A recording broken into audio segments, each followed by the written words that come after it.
Сәлем достар, сіздермен бірге мен Тоғжан.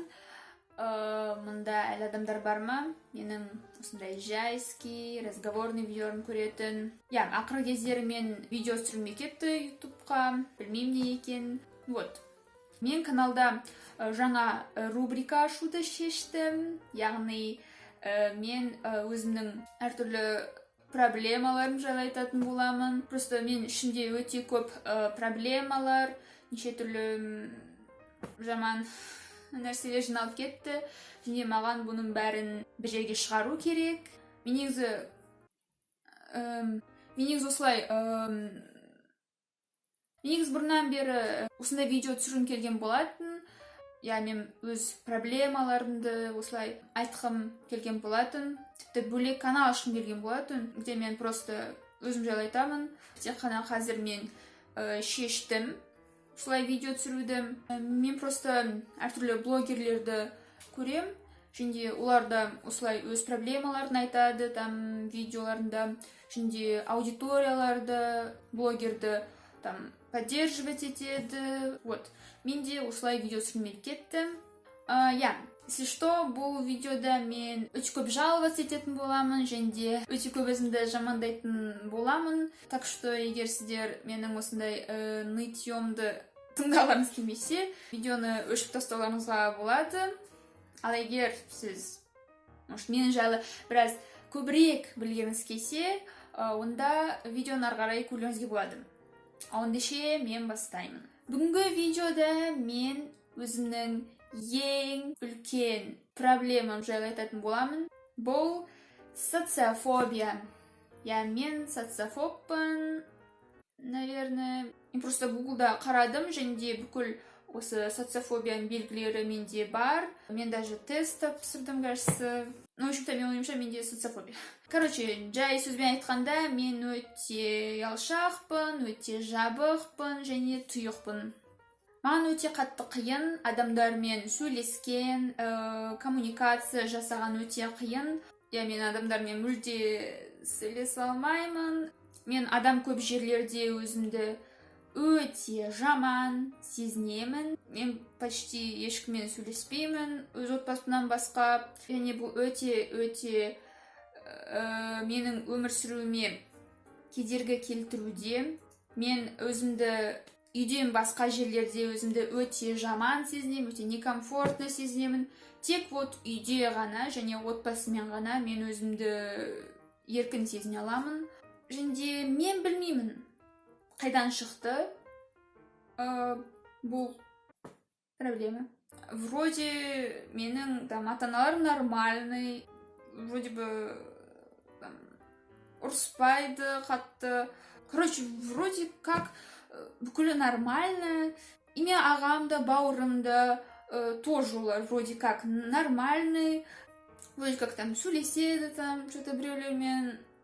Яғни олардың өмірімен как-то следить еткен жоқпын, но мне кажется, оларда бұндай қатты проблема жоқ. Именно менде осындай проблемалар жоқ.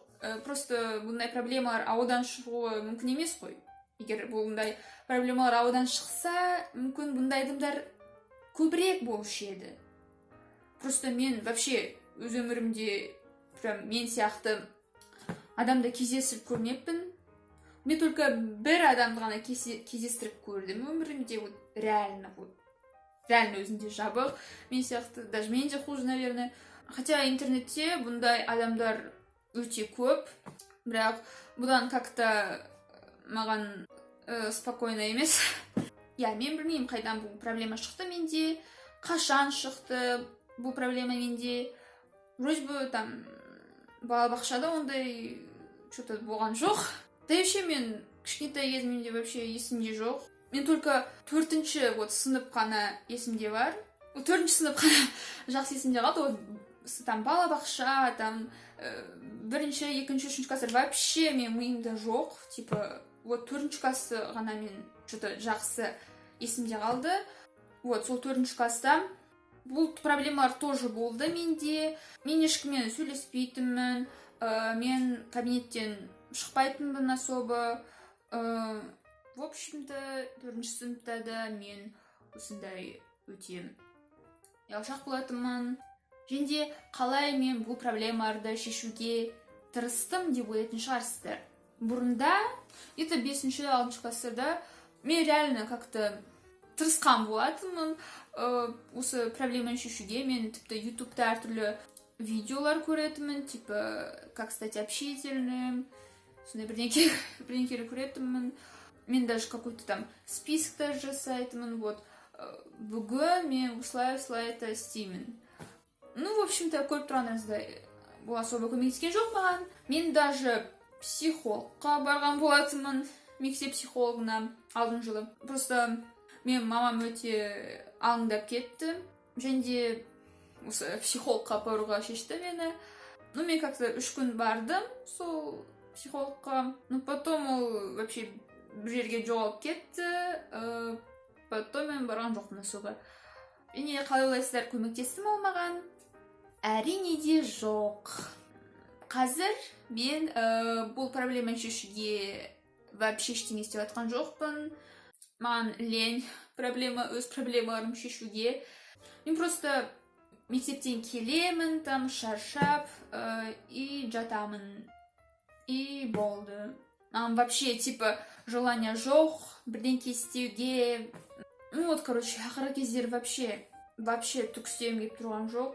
Мен просто жатқым келеді. Болды. Басқа маған ештеңе керек жоқ. Короче, маған как-то бәрібір болып кетеді өз проблемаларыма. Бірақ проблемалар шешілмейді. Даже сен хоть бәрібір десең де. Мен білмеймін не істерімді енді.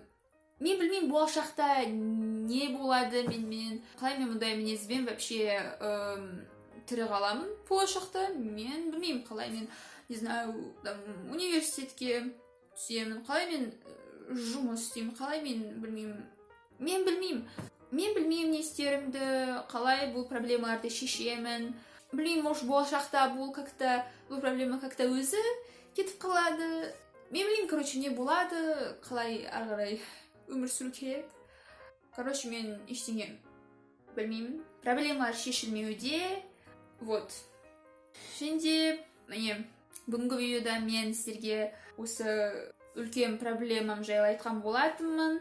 Және мүмкін келесі видеоларда тоже өзімнің басқа да проблемаларым жайлы айтатын боламын. Ал егер вдруг бұл видеоның астына комментарий ашық болса, комментарийға жазып кетулеріңізге болады. Вообще, қалай сіздерге бұндай видео, сіздерге қызықты болды ма вообще? Или мүмкін сіздерде тоже осындай проблемалар бар мен сияқты. Тоже міндетті түрде жазып кетіңіздер, маған өте қызықты болады. Ендеше, сізге бұл видео ұнады деген ойдамын. Ендеше келесі кездескенше сау болыңыздар.